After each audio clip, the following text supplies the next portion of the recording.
entender o capítulo 9, que o capítulo 8 ele tem a profecia do bode, a profecia do carneiro, a profecia do chifre pequeno e a profecia das 2.300 tardes e manhãs. No final do capítulo 8, o bode é explicado, é a Medopécia, o carneiro é explicado, é a Grécia, o chifre pequeno não é explicado, mas dá características, mas a profecia de 2.300 tardes e manhãs, que está lá no capítulo 8, verso 13 e 14. Vamos abrir a palavra de Deus aí para a gente começar lendo esses dois versos. Volta um pouquinho aí, Daniel, capítulo 8, verso 13 e 14. Que na minha versão diz assim: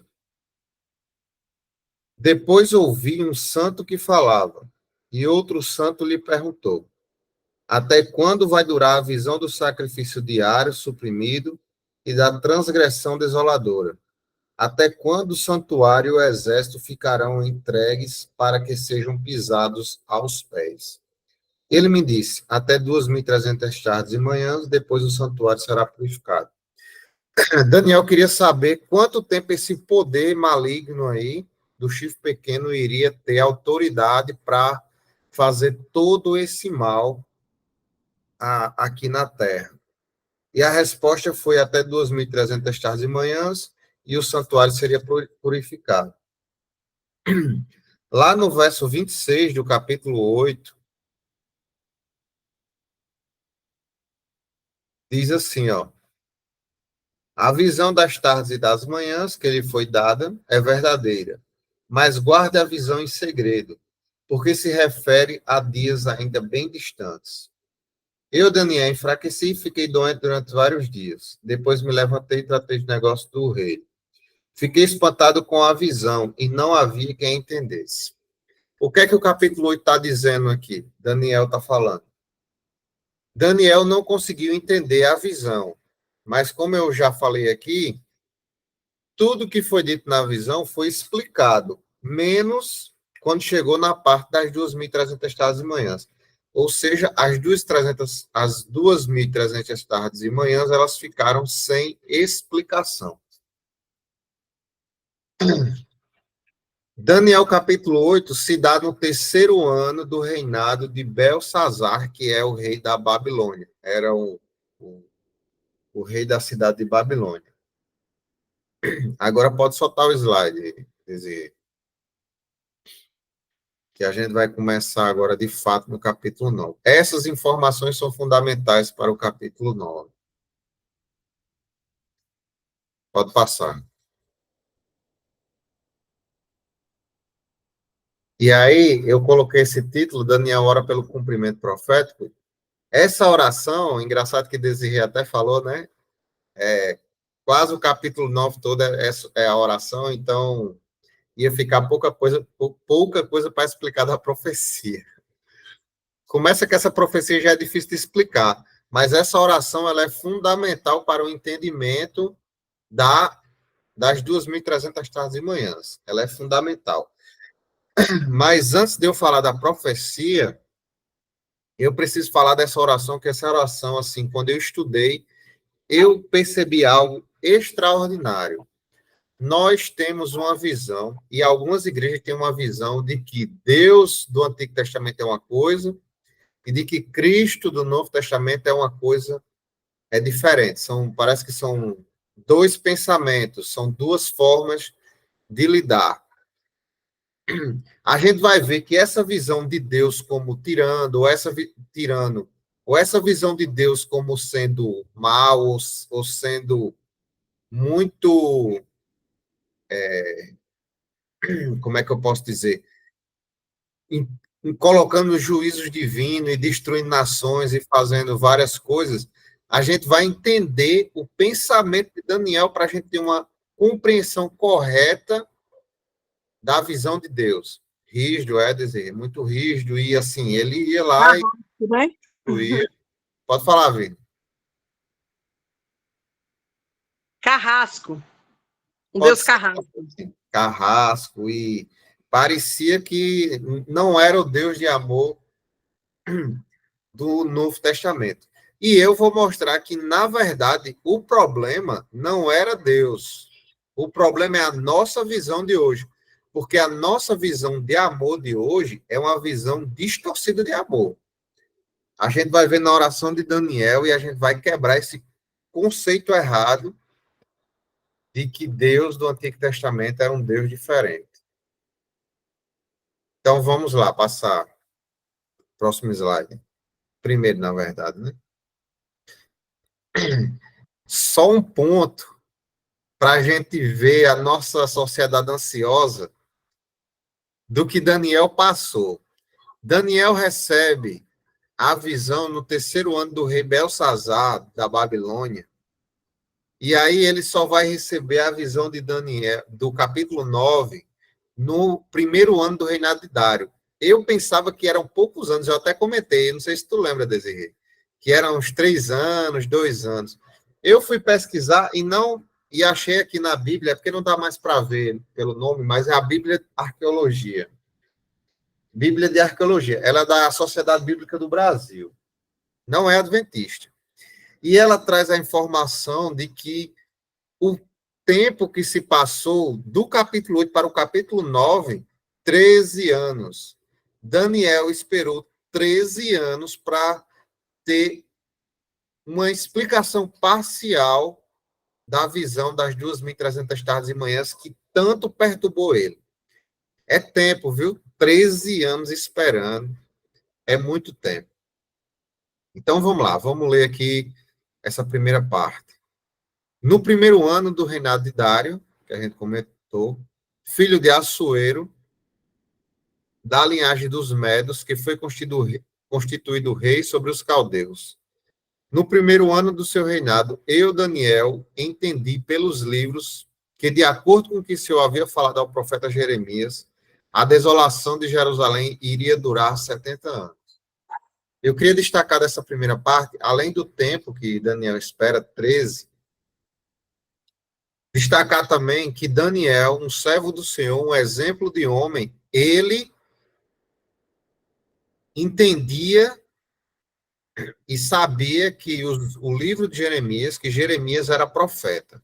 Hoje, a gente tem que explicar isso aqui, porque hoje, aceitar que Jeremias era profeta é muito fácil, porque hoje se passaram mais de 1.000 anos, mais de 2.000 anos, né? Aqui, 2.500 anos ou mais de 2.500 anos, e Jeremias está no cânon da Bíblia. É fácil. Mas, irmãos, Jeremias era contemporâneo de Daniel. Ou seja, quando Daniel foi cativo para a Babilônia, Jeremias era profeta, mas Jeremias devia ter seus 30, 40 anos. Eles foram contemporâneos. Daniel viveu na mesma época de que Jeremias. E Jeremias, se você lê os livros de Jeremias, você percebe que Jeremias, as profecias de Jeremias não foram aceitas pela nação de Israel. A nação de Israel não aceitou as profecias de Jeremias. Mas Daniel, o cativo de Babilônia, aceitou e compreendeu e creu que era a palavra de Deus ali na profecia. Por que eu falo isso? Nós, adventistas, temos na nossa igreja o dom profético. E só se passaram 100 anos, 90 anos, cento e poucos anos que os escritos proféticos foram escritos. E muitos de nós da igreja, ou alguns de nós da igreja, às vezes não aceitamos o dom profético. E a gente tem que estudar melhor isso, a gente tem que analisar e entender melhor. Por quê? Porque Daniel passou pela mesma problemática, ou pela mesma questão que nós passamos. Pouco tempo depois. Uma coisa é quando você recebe. Outra coisa é quando as profecias já se cumprem, quando as coisas acontecem como elas foram. E a gente precisa valorizar, assim como Daniel valorizou, e entendeu o tempo que ele estava vivendo. Daniel só entendeu o tempo que ele estava vivendo por causa do dom profético. Mas vamos lá, pode passar, próximo.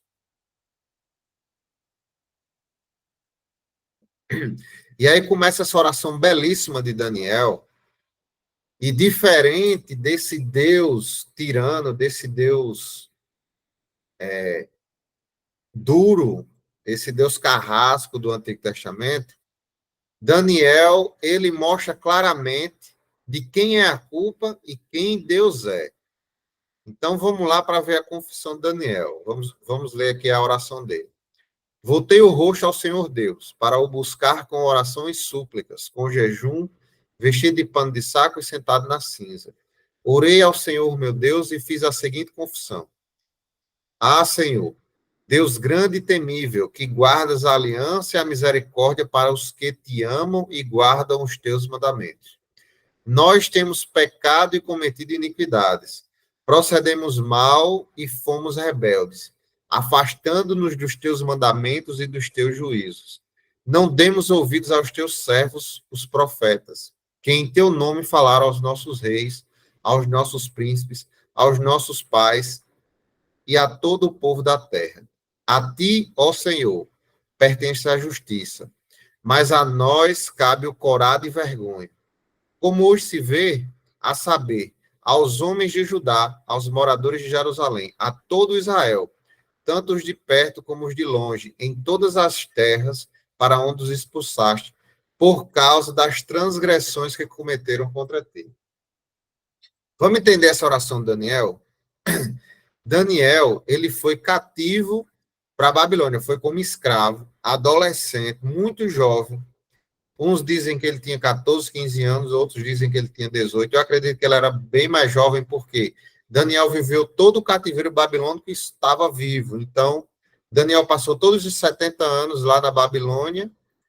Então, se ele tinha uns 15 anos, ele já devia estar aí nessa época com 85 anos. Já era um senhor. Daniel sofreu tudo que ele sofreu, perseguição, todos os maltratos. Se fosse na época de hoje, com certeza essa pessoa estaria revoltada contra Deus. Mas Daniel, ele fala que Deus ele é misericordioso e que a culpa é de quem? De Israel, da nação pecadora. Eles estão vivendo aquilo por causa dos seus pecados. Sabe qual é o problema da nossa visão de Deus hoje? É porque nós somos orgulhosos e não reconhecemos que nós somos pecadores e merecemos muita coisa pior do que a gente vive. A realidade é essa. O pecado é tão abundante na terra que nós mereceríamos coisa muito pior. Nós sofremos, Deus não quer o nosso sofrimento, mas o sofrimento vem através do pecado. Mas nós, como Daniel, temos que reconhecer que nós também somos pecadores e pelo pecado, a consequência é morte. Os juízos de Deus talvez sejam só para que a gente se salve e não para que a gente morra, porque a nossa pena deveria ser a morte. Mas vamos passar que Daniel vai falar mais na oração.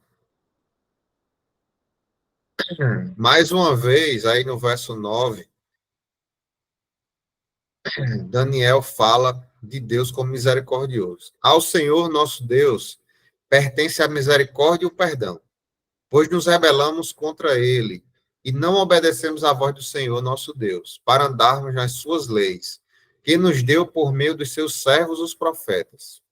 Sim, todo Israel transgrediu a tua lei e se desviou, deixando de ouvir a tua voz.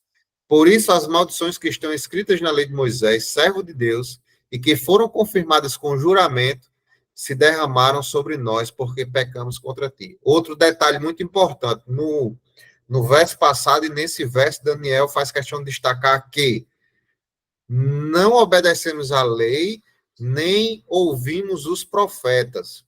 Isso é um retrato da igreja atual, principalmente a nossa igreja adventista que reconhece o dom profético corretamente. Não obedecemos à lei de Deus, nem damos ouvidos aos profetas, ou seja, a gente não lê o dom profético, a gente não estuda o dom profético. A gente não conhece as profecias tão bem, e aí a gente paga as consequências. Outra coisa muito importante é que Daniel, gente, ao longo da trajetória de Daniel, capítulo 1, capítulo 6, Daniel é um homem espetacular. Para mim, Daniel é um homem, o que eu mais admiro, fora, é óbvio, Jesus Cristo, né? Que Jesus Cristo eu não admiro, eu adoro, né?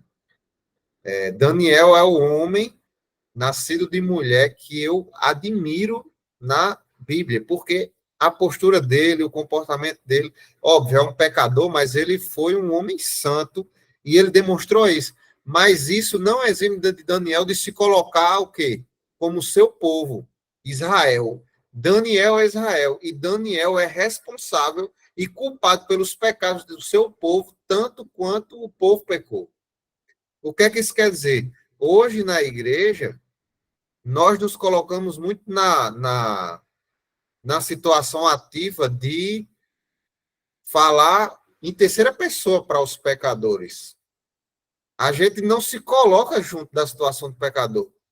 Eu fico assim, eu não gosto de ouvir pregação e eu conheço alguns pastores, e já tem no YouTube, né, alguns pastores, que gostam de apontar o dedo e ele não se coloca na situação do pecador. Ele fala, vocês que fazem isso, vocês que fazem aquilo, vocês não sei o quê. Como se ele fosse perfeito na sua conduta cristã. Claro, nós devemos mostrar os erros. Eu estou aqui falando sobre a realidade atual da nossa igreja, mas eu me coloco como pecador e eu me coloco como nessa situação aqui, porque o que eu estou falando é para mim. Eu não estou falando para vocês somente.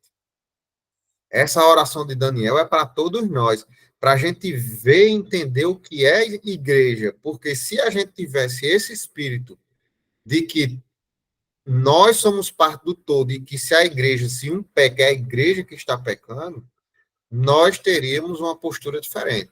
Principalmente uma postura diferente para quem peca na igreja. Porque, geralmente, quando é descoberto um pecado na igreja, coitado dessa pessoa. Todos vão lá julgar, ao invés de todos lá, assim como Deus, ser misericordioso e perdoador. E também sentir o peso do pecado, porque o pecado é dele também. Pode falar, Matheus. Oi, eu acho bem interessante essa parte que realmente ela mostra, uma lição muito forte para a gente. Esses dias eu até estava comentando na minha igreja aqui.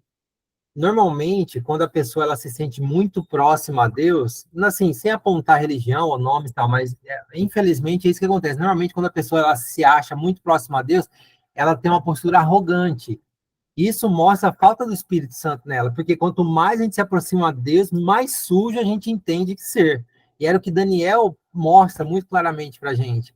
Ele tinha uma conexão tão forte com Deus que ele conseguia se enxergar, que ele era insignificante, né? E muitas vezes uma postura inadequada que a gente tem, ou algumas vezes acontece assim, dentro de casa.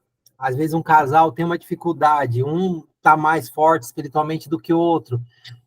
Aí quando um dos dois está melhor, sabe, joga na cara do outro, ou digo assim, numa experiência mais corriqueira, né, que acontece. Então a gente tem que ter esse cuidado para ter o amor, de apoiar sempre, né, e não querer apontar dedo, a julgar. E é muito linda essa lição que a gente tem aí, Daniel.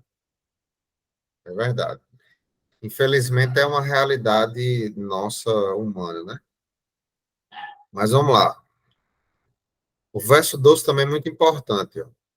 Ele confirmou a sua palavra, que falou contra nós e contra os nossos juízes que nos julgavam, e fez vir sobre nós um grande mal. Ou seja, Deus falou que aquela questão da maldição lá está no livro de Deuteronômio.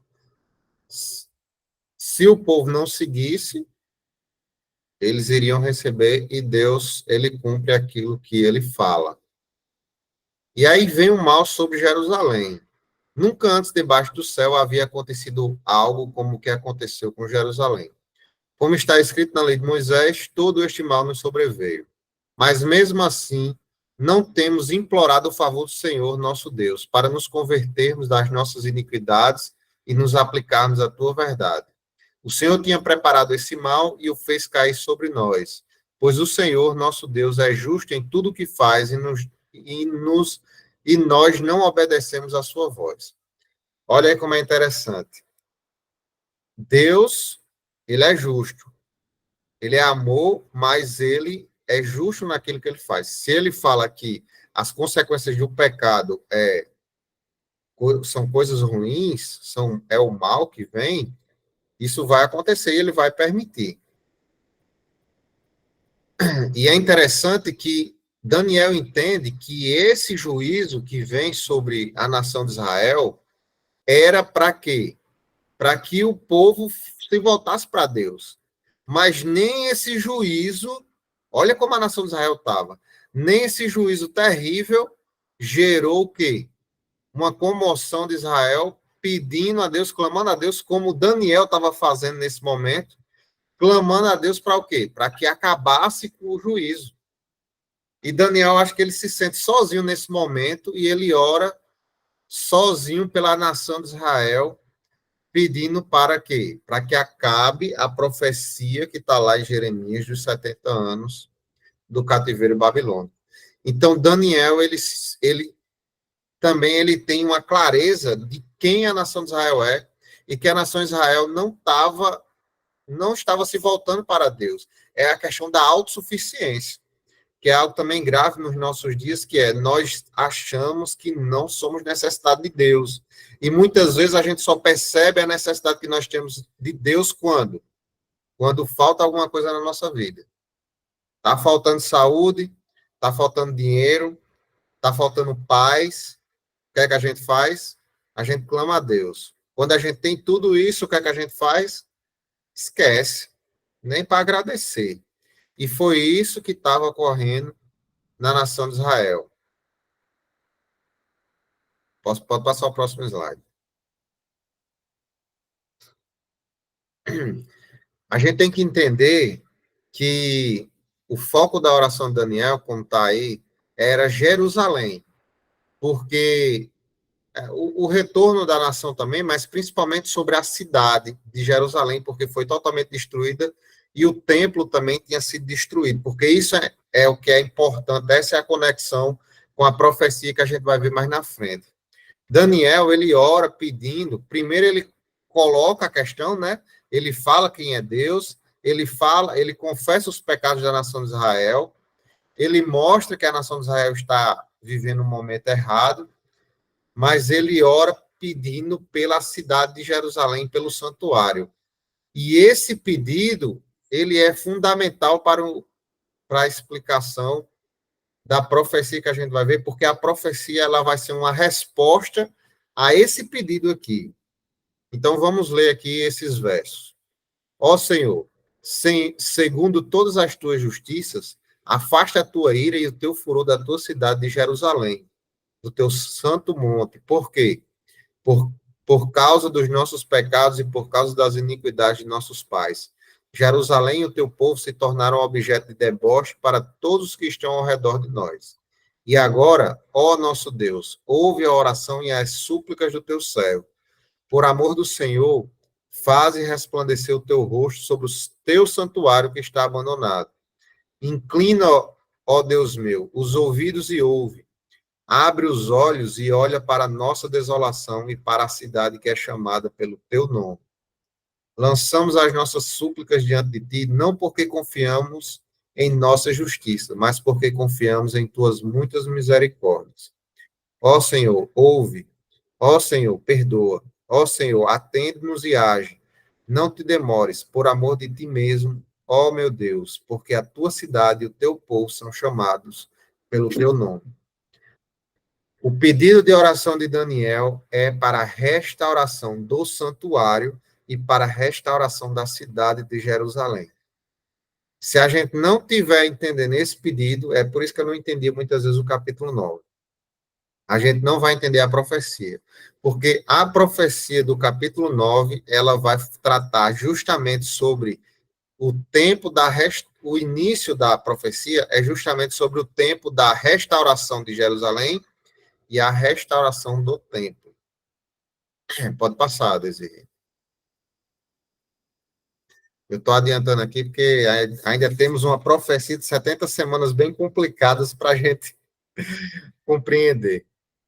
Aí, olha o que é que acontece quando Daniel está orando. Que oração, essa oração é poderosa e é tão poderosa que vê um anjo falar com Daniel. Isso aí é um privilégio muito grande. E aí o verso 21 diz assim, ó, sim, enquanto eu assim orava, Gabriel, o homem que eu tinha visto na minha visão anterior, na visão anterior, a visão do capítulo 8, veio rapidamente voando e tocou em mim. Era a hora do sacrifício da tarde. Ele queria instruir-me, falou comigo e disse: Daniel, agora eu vim para dar a você inteligência e discernimento. Quando começou a fazer as suas súplicas, foi dada uma ordem. E eu vim para explicar tudo a você, porque Deus o ama muito. Portanto, preste atenção à mensagem e entenda a visão. Então, o que é que a gente precisa entender aqui? Por que é que está em vermelho esse verso 23? Vamos lá. Daniel, capítulo 8, a visão das 2.300 testadas de manhãs ficou sem resposta. Daniel, capítulo 9, o anjo Gabriel disse: Daniel, vou lhe explicar agora. Você ficou sem a interpretação das 2.300 testadas de manhãs, eu vou dar agora a interpretação para você. Aí, o que é que Gabriel vai fazer? Só dando um spoiler. Ele não vai falar sobre as 2.300 testadas de manhãs. Como é que ele está explicando as 2.300 testadas de manhãs se ele não está falando sobre as 2.300 testadas de manhãs? Vamos passar para o próximo. Antes da gente ler a profecia, deixa eu colocar aqui o que são as datas para a gente conseguir compreender. E deixa eu explicar por que está conectada com as 2.300 tardes e manhãs. O início da contagem da profecia de 2.300 tardes e manhãs é o início do decreto para autorizando a reconstrução de Jerusalém. Lembra que Daniel estava pedindo por Jerusalém? Aí Gabriel vai dizer: olha, eu vou explicar tudo para você. Eu vou explicar o que é que acontece com o seu povo, ou seja, eu vou explicar o que é que acontece com a nação de Israel. A nação de Israel, ela vai ser explicada na profecia das 70 semanas. A nação de Israel é explicada na profecia das 70 semanas. Só que o início das 2.300 tardes e manhãs é justamente a explicação dessas 70 semanas, o ponto de partida, por quê? Ele vai dizer, isso é o ponto de partida, mas você vai perceber que as 2.300 tardes e manhãs, ou seja, a profecia, ela é muito mais longa. Porque o que é que Daniel queria saber nas 2.300 tardes e manhãs? Quanto tempo o poder do chifre pequeno iria destruir a nação? Só que Daniel pensava que esse poder destruidor era contra Israel. E aí Gabriel vai explicar, aquele poder não vai agir contra Israel. Israel vai durar, ou Israel vai estar profetizado até esse período aqui dos 490 anos, ou das 70 semanas. Aquele poder, ele vai agir no povo que vem depois, mas é o mesmo povo. Aqui a nação de Israel, na frente é a igreja. É o mesmo povo, é por isso que a profecia ela começa com a nação de Israel, mas ela termina com a igreja de Deus. Mas vamos lá entender agora as 70 semanas. 70 semanas, se você multiplicar aí as 70 semanas para colocar por dias, vai dar 1.900 dias. Ou, 1.000 não, desculpa, 490. 490 dias. E a gente tem o entendimento do dia-ano, da profecia de tempo, então são 490 anos. Pode falar, Matheus. Não, eu ia dizer só para você esclarecer bem isso aí, porque como está sendo gravado, né, outras pessoas podem não entender direito essa questão de dia-ano. Eu acho que é bem interessante esclarecer. Mas você até começou a falar agora, né? Isso. Era isso. Assim, Bom, maravilha. essa interpretação que a gente tem do dia-ano é baseada no livro de Ezequiel, tem uma passagem, eu não trouxe aqui para a gente, mas é baseado numa passagem que Deus fala para Ezequiel sobre uma profecia, ele diz, cada dia da profecia vai equivaler a um ano. E a gente usa essa forma de interpretação, e assim, a profecia ela se encaixa perfeitamente. Então, a profecia das 70 semanas, ela vai dar início com a oração de Daniel, falando sobre a restauração de Jerusalém, que está aqui, ó, o decreto autorizando a reconstrução de Jerusalém. Está aí, ó, Esdras 7. Mas você tem que ler Esdras e Neemias também. Neemias e Esdras, capítulo 5, 6, 7, e ler um pouquinho de Neemias. Olha aqui, ó, reconstrução de Jerusalém, livro de Neemias, como ele está falando aqui. Então, Os 490 anos se iniciam em 457 antes de Cristo, que é o início, isso, boa, Desirê, Ezequiel 4, sobre sobre o dia ano, né? E aí, ó, 457 antes de Cristo é o start da profecia das 70 semanas e o start da profecia das 2.300 tardes e manhãs, porque essas profecias de 70 anos é um recorte da profecia maior, porque a profecia maior tratava sobre todo o povo de Deus ao longo da história. E essa profecia de 70 semanas trata especificamente de Israel, ou seja, do povo de Daniel. E aí ele vai dar essas informações. Aí ele vai colocar 7 semanas, aí ele vai separar, né? Ele vai falar 7 semanas, depois 62 semanas. 7 semanas é o tempo do start, do decreto, para a reconstrução de fato de Jerusalém, se dá após 49 anos. E da reconstrução de Jerusalém é a outra parte da profecia, que é 62 semanas mais 7 vai dar 69 semanas. Então, ele faz 69 semanas mais uma última semana, que é essa última semana que tem os eventos principais. Essa última semana, ela se inicia aqui. O batismo de Jesus. Você pode até surpreender, mas por que o ano 27? Porque o ano zero, primeiro que o ano zero não existe, ele pulou do -1, um antes de Cristo, para um depois de Cristo, ou seja, já é um erro no calendário. E depois porque Jesus não nasceu no ano zero, até porque não existia ano zero, nem nasceu no ano 1, ele nasceu no ano 2, ele nasceu no ano 3, antes do ano 1, como assim foi dito. Nasceu no ano 3 antes de Cristo. Ano 3 antes de Cristo, exatamente. Ele não nasceu, foi uma confusão que fizeram. Então, a última semana, ela vai do ano 27, depois de Cristo, até o ano 34. Mas o ano 34 não é o ano da morte de Cristo. Olha os eventos. Ele vai falar no final sobre uma semana. Uma semana são 7 anos. Jesus é batizado no ano 27, o ministério de Jesus dura 3 anos e meio, exatamente porque Jesus ele vem para cumprir exatamente a profecia, essa profecia aqui. E aí Jesus tem o seu ministério 3 anos e meio, e o que é que acontece aqui? A crucificação no ano 31.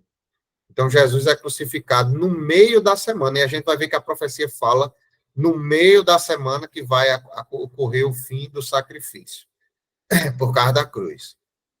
E essa profecia termina no ano 34. Mas por que no ano 34? 3 anos e meio depois da cruz, Estevão, que era o diácono lá, escolhido, está lá em Atos, ele é apedrejado e morto por pregar a palavra de Deus. E isso marca o fim da nação de Israel. Como assim o fim da nação de Israel? O fim da nação de Israel como uma nação de Deus.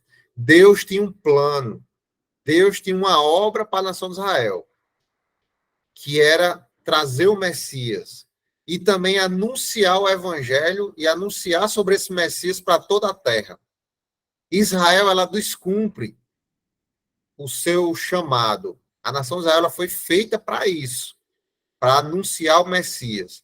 Ela falha nisso, ela crucifica o Messias. Mas a cruz de Cristo não é o fim da linha para Israel. A gente pode até pensar que a nação de Israel acabou na cruz de Cristo, mas, na verdade, Cristo ainda deu uma oportunidade à nação de Israel. Mas a nação de Israel, ela acaba não como povo, mas ela acaba como povo profético, ou seja, como propósito profético na morte de Estevão, porque o homem que estava pregando o evangelho, falando de Jesus, de Cristo, é crucificado porque a nação de Israel não aprendeu na cruz, não se arrependeu, não entendeu seus erros, e aí, no ano 34, acaba-se profeticamente a nação de Israel. Hoje, eu vou até falar uma coisa aqui que possa ser que choque alguns aí, pode ser que a gente não concorde, mas é a minha opinião. Exatamente, Matheus. Acaba com a nação como representação de Deus aqui na Terra.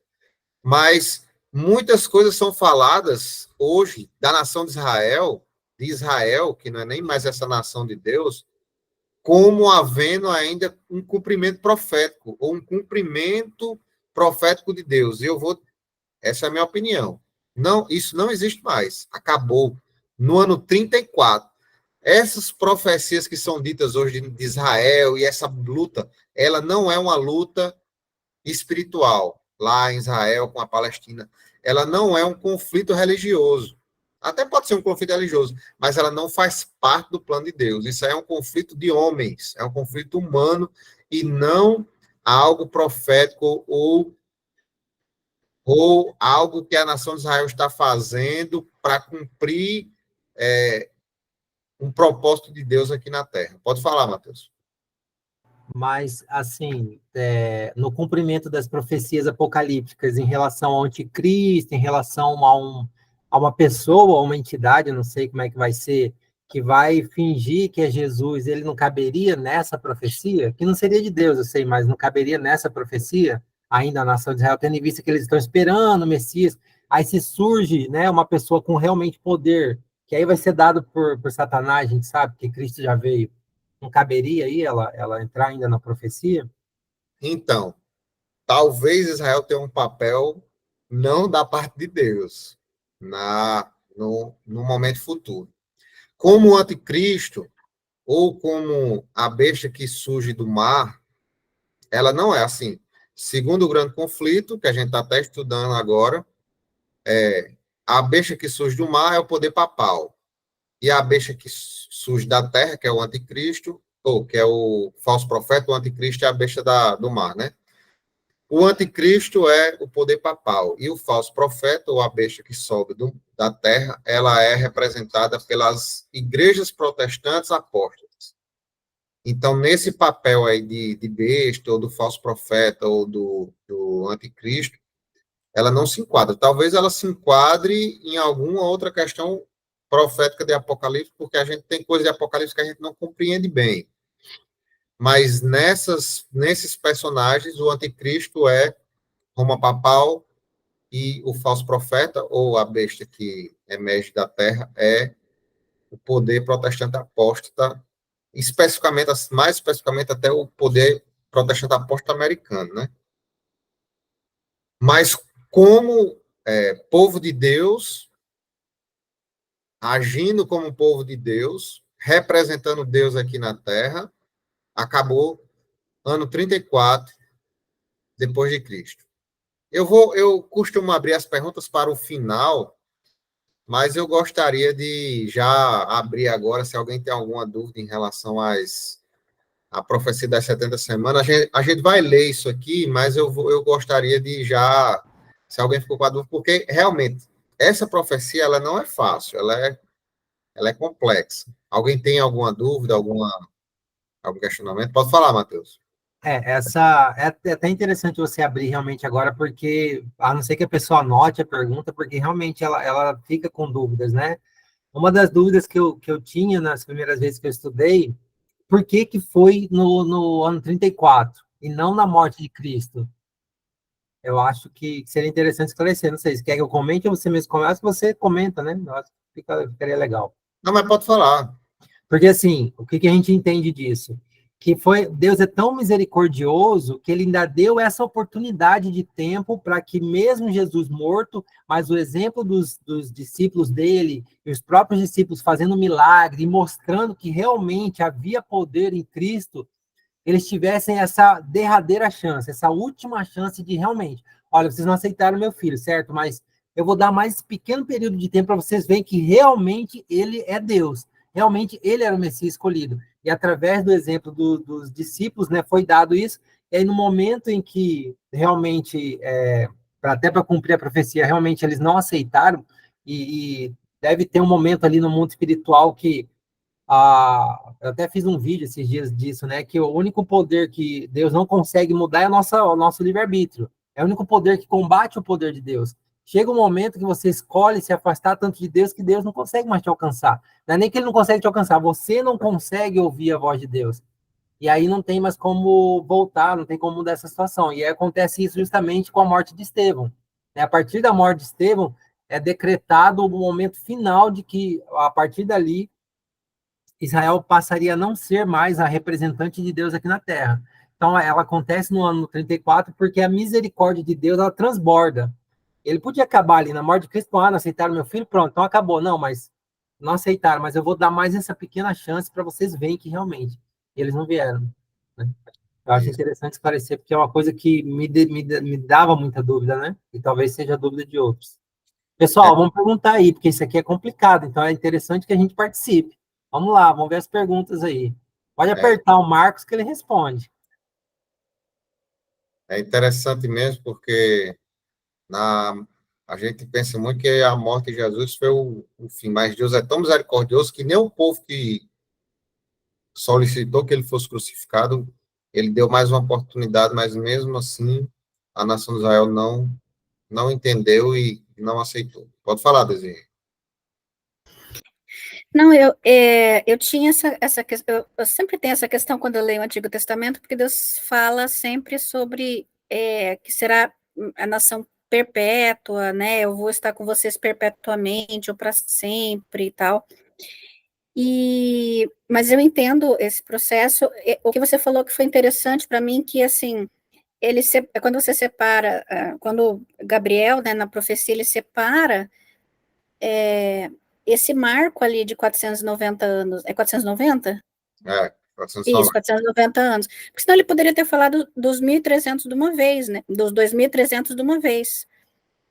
Então, ele faz um marco ali como se fosse isso que você falou, era o povo de Israel, agora também é um povo eleito, mas não é exatamente o povo de Israel. É sobre todo o povo eleito, mas existe uma quebra ali nesse momento, que está cronologicamente perfeito, né? Se a gente analisa a morte de Estevão, tudo, e os dados, né? É muito, assim... Eu fico pensando como é que os judeus encaram essa profecia, entendeu? Eu lembro que eu vi um vídeo, rapidamente, uma pessoa falando sobre falando para judeus lá de Israel, falando sobre uma profecia de Isaías, falando que ele seria quebrado, seria morto, né? Seria morto injustamente, tudo mais, e eles ficaram assim, nossa, de fato, né? E essa era uma profecia que as pessoas deviam conhecer, e como é que eles levam isso em consideração, porque não tem para onde fugir, né?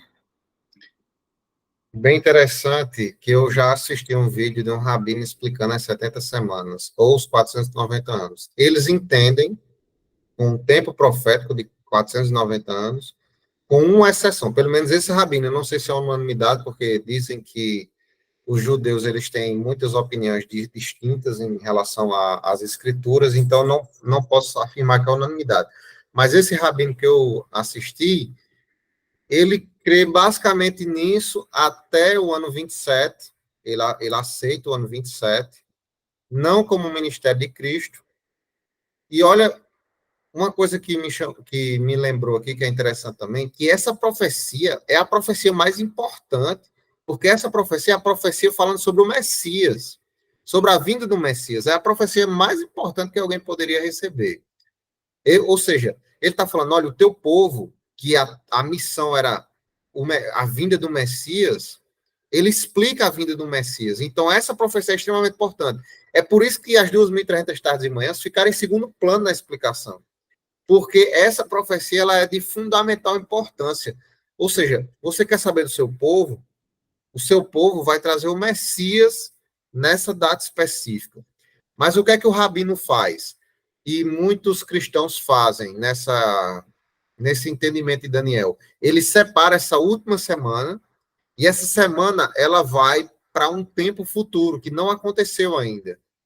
Então, eles colocam, e aí o rabino coloca essa profecia da última semana, isso é muito perigoso, como o anticristo. Então, isso tudo que acontece não é Cristo, não é o Messias. Aliás, eu já vi uma explicação que coloca como o Messias cumprindo essa última semana, mas como eles não que Cristo é o Messias, aí eles entendem que o Messias vai vir nessa última semana. Mas eu vi esse rabino falando, e eu já vi cristãos falando, que na verdade essa última semana é uma semana do futuro, igual o rabino, mas para o anticristo e não para Cristo.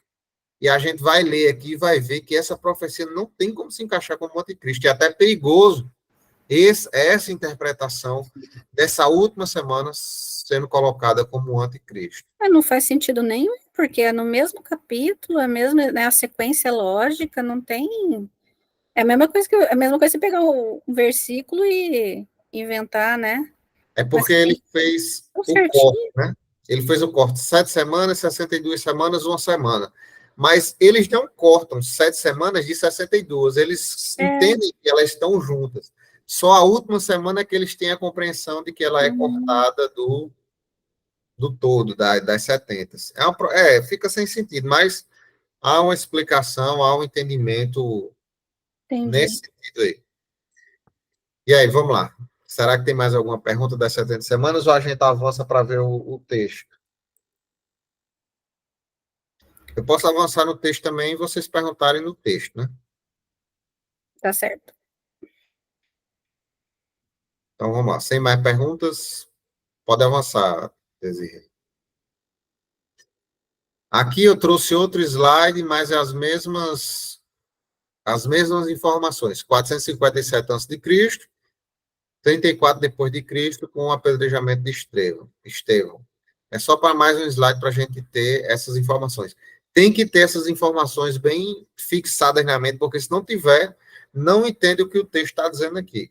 A cruz, no ano 31, não foi no ano 33, como erroneamente é colocado. Pode passar. Então, vamos lá o que o texto fala dessa profecia.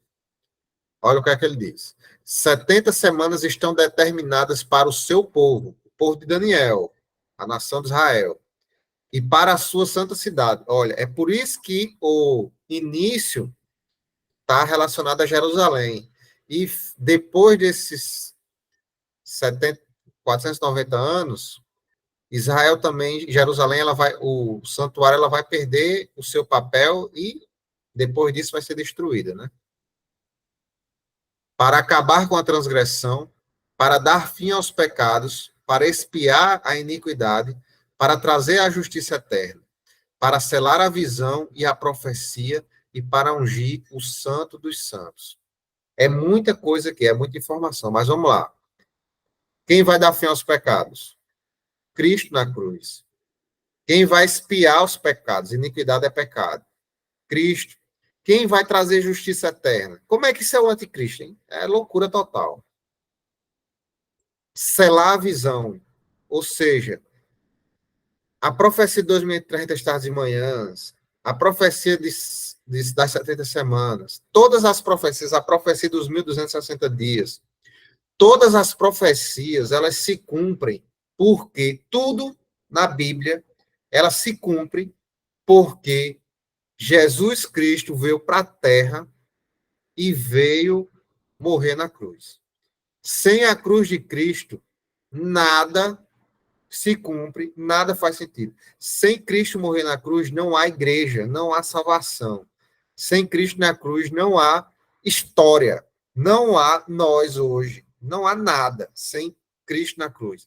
Então, ele está dizendo que sem essa profecia da vinda do Messias tão importante para a história da humanidade, para a história da Terra, para a história do universo, sem isso, profecia não se cumpre, porque selar a visão é garantir que ela vai ocorrer. Sem a cruz, sem esse evento, o evento mais importante da história, nada disso aconteceria. E ele vai também ungir o Santo dos Santos. Isso é uma referência. Aqui, o Santo dos Santos, a palavra traduzida, tanto pode se referir ao santuário, ou seja, para a inauguração do santuário celestial, ou para ungir o próprio Messias, como o sumo sacerdote. Mas, pelo hebraico da passagem, está relacionado a o santuário celestial. Essa palavra, ungir o Santo dos Santos é inauguração do santuário celestial. E essa inauguração se dá após a cruz. e sem a cruz também não tem a função do santuário celestial. Eita, desculpa, eu achei que o santuário estava lá desde o tempo de Moisés. O santuário celestial, É, ele existe, é o trono de Deus, mas o ministério é iniciado após a cruz. Quando a gente vai ler Hebreus, e quando a gente entende como se inicia o santuário ele só pode ser inaugurado com sangue, com sacrifício. Sem o sacrifício, não há o sangue para iniciar o santuário. Isso é complexo porque a gente sabe que para Deus o tempo ele funciona diferente para nós. Mas se a gente for colocar uma marcação de tempo, o santuário celestial, como o Hebreus fala, ele é inaugurado com o sangue de Cristo. Eu acho que, assim, acho, na realidade, assim, é porque tem, né, o santuário lá no tempo de Moisés já tem, tanto é que ele fala, deu o modelo, né? No meu Isso. santuário celestial, ele pediu para replicar em menor escala aqui na Terra. Mas com essas finalidades, né, de fazer a intercessão de Cristo e tal, que é interessante porque muitos atacam a nossa igreja, chamando a gente de herege, justamente porque a gente acredita nesse ministério. Eles acham que a gente não acredita no sacrifício completo na cruz. Então, na realidade, o sacrifício completo, ele compreende o ministério de Cristo, que faz parte, tem como principal ferramenta, não sei como é que eu usaria a palavra melhor, mas, vamos supor, principal atuação, a morte dele, para expiar os nossos pecados, né? Esse é o ministério principal, mas dentro dele, né, existe a intercessão, né? Existe o julgamento, que é o que a gente está vivendo agora, a gente vai ver depois, né? Joelho. Mas eu acho que é interessante, assim, né, tentar esclarecer. Não é que passou a existir um santuário, mas é que a função de Jesus dentro do santuário, não é isso? Seria, mais ou menos? Exatamente. Eu acho que... Eu vou dar um exemplo. O perdão dos pecados, ele ocorre não pela morte dos animais lá no santuário, óbvio, a gente tem que saber disso, mas o perdão dos pecados, ele é dado desde Adão. Adão tem os seus pecados perdoados. Mas Hebreus fala que o perdão dos pecados se dá o quê? Com o sangue de Cristo. O sangue de Cristo é derramado na cruz. Mas o perdão dos pecados já ocorre lá em Adão. Mas vocês percebem que a gente tem que entender que para Deus o tempo é diferente, funciona diferente. O evento que é derramado e é feito o sacrifício para perdão dos pecados, ele ocorre na cruz. Mas o perdão de Adão, ele já foi dado. Por quê? Porque haveria uma garantia de que Cristo viria aqui para morrer na cruz. Se Cristo não morre na cruz, todos os perdões de pecados para trás se tornam inválidos. Claro que isso não ia acontecer, né? Eu só estou fazendo aqui uma suposição. Mas é só para a gente entender como funciona. Então, o santuário estava lá, mas o santuário, como função, que é justamente isso que Mateus falou, que é intercessão, perdão dos pecados e todo o ministério sacerdotal de Cristo, ele inicia com o sangue derramado na cruz, porque se você for ver os rituais, tem a inauguração do Santuário de Salomão e tem a inauguração do tabernáculo. Ele só se inicia com sacrifício e com sangue, para iniciar os rituais. Aí vamos lá, verso 25. Mas foi boa pergunta, Desirê, porque outras pessoas também têm essa dúvida e esse entendimento. E quando eu lia Santo dos Santos, eu pensava que estava falando sobre Cristo. Mas Santo dos Santos, no hebraico, é santuário, está relacionado ao santuário celestial. Nesse caso, santuário celestial, né? Aí o verso 25. Saiba e entenda isto. Desde que foi dada a ordem para restaurar e para edificar Jerusalém, até a vinda do ungido, o príncipe, haverá 7 semanas e 62 semanas. Ou seja, 69 semanas do decreto para reconstruir Jerusalém até a vinda do Messias. Isso é uma profecia extremamente importante.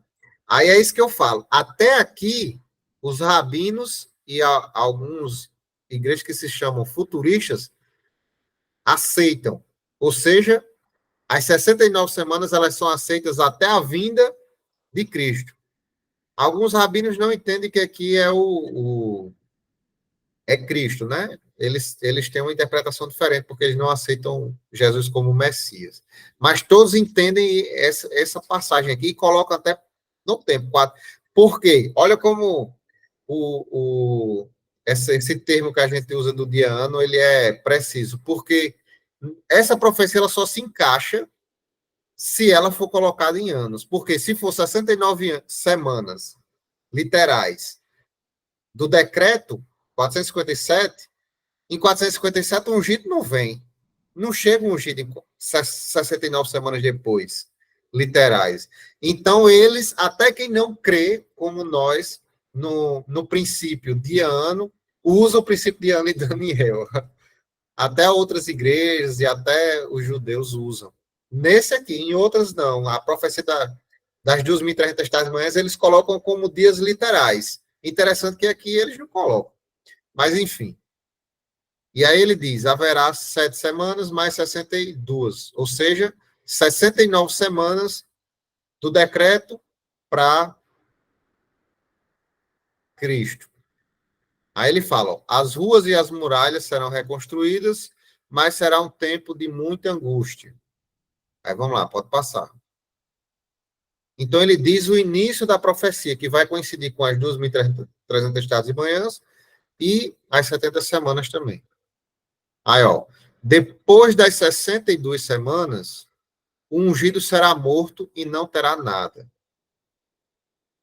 O povo de um príncipe que há de vir destruirá a cidade e o santuário. Vamos dar uma pausa aqui. 7 semanas, 62. Dá 69 semanas. Depois de 69 semanas, o que é que vai acontecer? O ungido, ou Cristo. Cristo e ungido é a mesma palavra, viu? Messias, Cristo, ungido é a mesma palavra. Será morto e não terá nada. Ou seja, aqui já está falando que o Messias, ou Cristo, ele vai ser morto. O povo de um príncipe. Quem destrói Jerusalém, e aqui Daniel recebe a explicação de que a cidade de Jerusalém e o santuário seriam destruídos novamente. Ele ora por Jerusalém e pelo santuário. E Gabriel diz, vai ser reconstruído, faz parte de uma profecia importantíssima que é a vinda do Messias, mas será destruída novamente depois do Messias, depois que ele morre. Porque Daniel estava tão esperançoso com o santuário e com a cidade, quando, na verdade, o fim dessa cidade é triste. Por quê? Pelo mesmo problema da oração de Daniel, por causa do pecado do povo. E aí, vamos lá. Ó. O seu fim virá como uma inundação. Até o fim haverá guerra e desolações foram determinadas. Ele fará firme aliança com muitos por uma semana. Aí vem a última semana da explicação. E a gente entende que essa semana ela está vinculada às outras semanas, porque é isso que faz sentido. E aí ele diz, ó, na metade da semana fará cessar o sacrifício e a oferta de cereais. Que o que é que ele está falando? Quando Jesus morre na cruz, Mateus vai explicar que o véu do santuário se rasgou. E quando o véu do santuário se rasga, significa que os sacrifícios que eram feitos no santuário terrestre, elas perderam a sua validade, elas perderam a sua necessidade. Pode falar, Desirê. Desculpa, é um pouquinho antes que você, porque no teu texto ali, tá, o seu fim virá como uma inundação.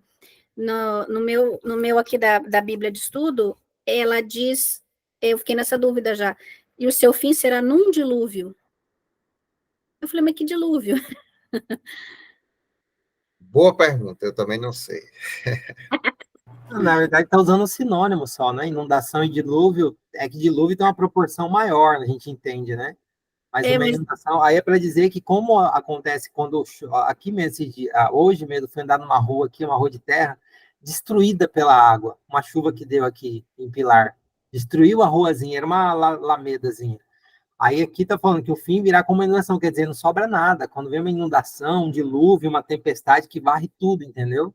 Essa é a ideia do texto. No caso, como um adjetivo, mas na Bíblia aqui realmente dá dupla interpretação, né? E o seu fim será num dilúvio. É como se fosse porque por a gente água. associa o dilúvio lá de Noé, né? Mas não, o dilúvio é uma Exatamente, não. inundação, é uma inundação É um, grande. é um adjetivo, né? Uma forma, né? Uma Só um sinônimo aí. metáfora Eu não me atentei para essa passagem, eu preciso até olhar para ver como é que está o original. Nessa versão minha, ele está fazendo uma comparação como uma inundação, ou seja, ele está comparando como é que vai ser, no sentido que Mateus disse assim, vem para destruir tudo, não vai sobrar nada. Qual é essa versão que você está usando, Desirê? NVI é? não sei, é da Andrews. Deixa eu ver. Ah, é Na a ARA, Almeida, a revista atualizada. Deixa eu isso. comentar aqui, eu tenho aqui também. Vamos lá. Mas aí eu vou ficar devendo essa, né? Não vou inventar resposta, não. Não, Mas eu acho que é isso mesmo, acho que é só um sinônimo diferente que usou. É para, assim, mostrar que é uma coisa muito grande, né? Porque o dilúvio a gente já entende que é uma coisa grandiosa. Na versão da ARA, a revista atualizada, ele diz, e o seu fim será num dilúvio. Dessa forma. Temos que checar. Na próxima eu ó, vou trazer a resposta se eu achar. essa linguagem de hoje aqui, que é do meu filho, ela diz: o fim virá como uma enchente. Como uma enchente. Mais parecida com essa aí, né? Né? Como uma inundação. Mas vamos lá, vou ficar devendo essa. Beleza. E aí ele fala que acabará, né? Porque, como a gente estava vendo, Mateus vai dizer que o véu do santuário se rasgou na cruz de Cristo e a função do santuário terrestre ela perdeu sentido, ela não tinha mais razão de se fazer. E Israel, o templo é destruído completamente no ano 70, né? Um pouco depois dessa profecia. E aí ele fala no final: sobre a asa das abominações virá aquele que causa desolação, até que a destruição que está determinada seja derramada sobre ele. Esse trecho final também vai conectar 2.300 tardes e manhãs. O foco agora é a vinda do Messias. Mas depois da vinda do Messias, vai vir o poder que Daniel tanto se assustou, que é o poder do chifre pequeno. E esse poder, ele vai durar até 2.300 tardes e manhãs, que Daniel estava preocupado com isso. Ele dura um pouquinho antes, né? Tem outra profecia sobre o tempo que vai. Mas ele está explicando porque as 2.300 tardes ela vai falar sobre a nação de Israel e sobre a igreja. Ela é muito abrangente, a profecia, a maior profecia de tempo que a gente tem na Bíblia. E aí ele vai tratar sobre a primeira parte mais importante, que é o início da profecia, que é a vinda do Messias, e no final ele vai tratar que era a preocupação de Daniel, que é esse poder. E esse poder agora não mais agirá contra a nação de Israel, que ele já está dizendo, ó, a nação de Israel vai se acabar aqui, ó, nessa profecia dos 490 anos. E a profecia de 2.300 estados e manhãs, ela é para, não mais para Israel, mas para igreja, ou para outro povo. E é interessante que essa profecia de 2.300 estados e manhãs, ela é o início de outro povo, de um movimento levantado profeticamente por Deus para o tempo do fim. E essa profecia das 2.300 tardes e manhãs, no capítulo 8, fala que a profecia é para o tempo do fim. É interessante isso. E essa é a conexão. Então, aqui a gente começa a ter uma ideia de quando se inicia as 2.300 tardes e manhãs. Eu não vou falar sobre o significado das 2.300 tardes e manhãs, porque já são 8h40 e nosso combinado é 1 hora de estudo. Passamos aqui um pouquinho, né? 9 minutos, mas é porque parecia que não ia ter assunto, né, Desirê? Mas, na verdade, tem assunto é demais. Vê se tem mais algum slide. Sim, vamos lá. Vamos só ver essa recapitulação aqui. Quanto tempo esse poder maligno durará? Que foi a pergunta que foi feita. Até quando vai durar a visão do sacrifício diário suprimido e da transgressão desoladora? Até quando o santuário e o exército ficarão entregues para que sejam pisados aos pés. Essa profecia está falando sobre o povo, sobre o sacrifício diário, que é o que foi cessado nas 70 semanas, no meio da última semana, sobre o santuário. Então, está tudo relacionado aos assuntos. Aí, a resposta. Até 2.300 casas e manhãs, depois o santuário será purificado. Outro detalhe que eu não falei, que o santuário celestial é inaugurado. Lembra que a gente falou agora há pouco? O santuário, em 1844, no final das 2.300 manhãs, vai também ter um novo momento, uma nova fase, um novo acontecimento no ministério profético, que é a saída do lugar santo para o lugar santíssimo, que está relacionado com o dia do Yom Kippur. Ou seja, é mais um evento no santuário celestial que está tão falado aqui, porque a profecia vai tratar sobre o santuário terrestre, mas também sobre o santuário celestial, que é o que envolve a questão da profecia. E aí, ele vai falar, na metade da semana fará cessar o sacrifício e ofertas. Está relacionado. Sobre a asa das abominações virá aquele que causa desolação, até que a destruição que está determinada seja derramada sobre ele. A destruição ou o fim desse poder, ela se dá numa profecia. Mas também, um desses poderes é pisar o santuário ficar entregue. E esse santuário entregue está relacionado ao santuário celestial também. Por quê?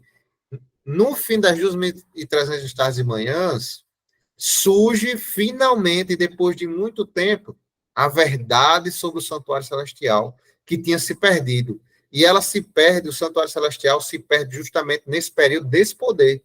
Esse poder do chifre pequeno, que ele ele pisa o santuário celestial. Como? Porque o poder se coloca no lugar de Deus, no lugar de intercessor, no lugar de o representante de Deus.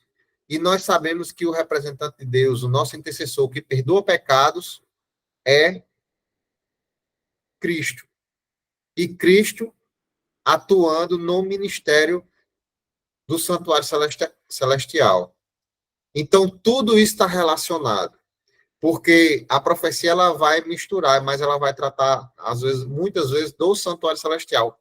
Quando ele fala de sacrifício, dessas outras questões, e dessa profecia do santuário que ela fica, a profecia e também o falar do santuário, ela surge depois de 1844, é que volta-se a falar do santuário celestial, e essa doutrina, ou esse entendimento do santuário celestial, que nós somos praticamente hoje os únicos que defendemos o santuário celestial, apesar de outros cristãos compreenderem e entenderem que existe o santuário celestial, mas muitos cristãos não compreendem o ministério sacerdotal de Cristo. E essa verdade ela tinha sido pisada e está relacionada com a profecia das 2.300 tardes e manhãs. E aí esse verso 25, para terminar, proferirá palavras contra o Altíssimo, magoará os santos do Altíssimo e cuidará em mudar os tempos e a lei.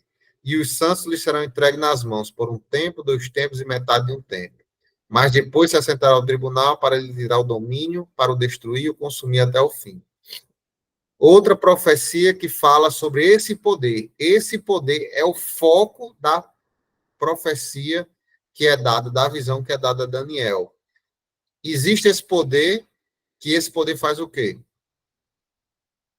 Palavras contra o Altíssimo, magoará os santos, vai tentar mudar os tempos e a lei, e os santos lhes serão entregues. Por quê? A verdade vai ser oprimida, e quem tiver com a verdade vai ser pisoteado, vai ser destruído, vai ser sacrificado.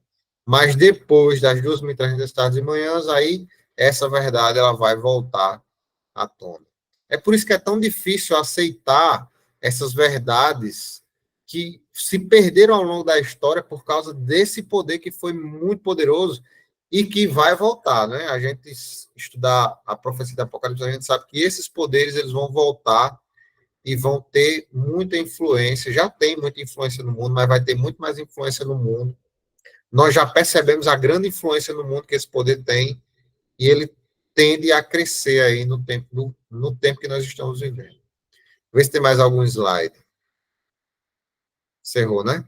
Alguém tem perguntas? Eu sei que tem muitas dúvidas, porque a primeira vez que eu estudei as 70 semanas foi muito difícil, eu demorei muito tempo para compreender. Mas, assim, eu espero que tenha dado uma clareada aí na aula de hoje. Mas, se ficou em dúvida, se tiver, quiser perguntar... Aí, essa parte seria interessante que você explicasse, assim, com mais detalhe. Essa parte da primeira, tem a última semana, né, da primeira parte, que ele fará aliança com muitos, não é o outro, né, o slide. Essa é o quê? É a apresentação de Jesus, ele fará firme aliança com muitos, por uma semana. Aí, como ele pega a última semana inteira, como enquadrar depois da morte de Cristo? O que significa isso? Ele fará firme aliança com muitos por uma semana. Aí, na metade da semana, fará cessar o sacrifício, que é a morte de Cristo. Sobre as abominações, virá aquele que está desolação até a destruição total. Que ele fala que fará aliança. Aí, isso quer dizer todo o ministério de Cristo aqui na Terra seria a representação do ministério dele através dos discípulos, é isso? Vamos uma passagem aqui. 27, né? Versículo 27. Ele fará firme aliança com muitos por uma semana. Só que na metade da semana, Jesus morre. Então, na outra metade, essa firme aliança é em relação aos discípulos, com as pessoas? Vamos ver a passagem aqui. Deixa eu procurar a passagem. É uma boa pergunta. E é bom a gente ver...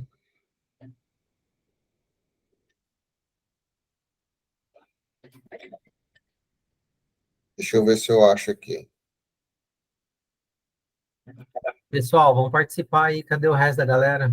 As do Evany, cadê sua dúvida? Estamos esperando. Esse vai quietinho, né? Eu acho que o Evany não pode falar. Ele escreveu logo que ele chegou. Acho que ele está no computador. Mas pode escrever, gente. Dá para escrever, é verdade. Acho que o computador, realmente, ele está no computador. Vamos ver essa passagem aqui. Jesus, quando ele está celebrando a Santa Ceia, né?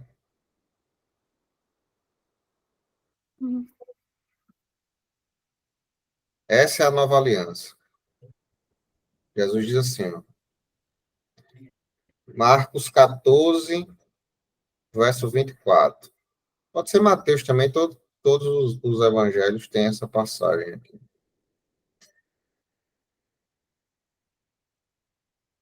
Que vai tratar justamente sobre fará firme aliança com muitos por uma semana, ou seja, essa semana aí do ministério de Jesus, né? Uhum. Lá no Marcos 14, verso 24, Jesus diz assim, ó, então lhes disse, isto é o meu sangue, o sangue da aliança, derramado em favor de muitos. Em verdade lhes digo que nunca mais beberei do fruto da videira, até aquele dia em que beberei o vinho novo no reino de Deus. Deixa eu pegar outra passagem aqui.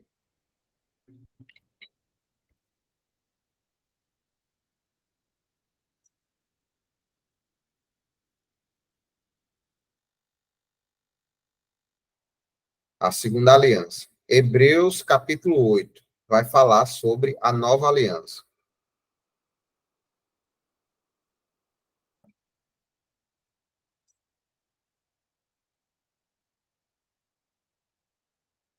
Hebreus, capítulo 8, verso 7. Diz assim, verso 7 em diante.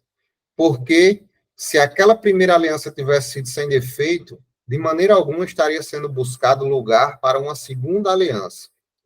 A primeira com defeito é a aliança de Israel. E de fato, repreendendo-os, diz: Eis aí vem dias, diz o Senhor, e firmarei nova aliança com a casa de Israel e com a casa de Judá. Não segundo a aliança que fiz com os seus pais, no dia em que os tomei pela mão, para os tirar da terra do Egito. Pois eles não continuaram na minha aliança, e eu não dei atenção a eles, diz o Senhor. Porque esta é a aliança que farei com a casa de Israel depois daqueles dias, diz o Senhor.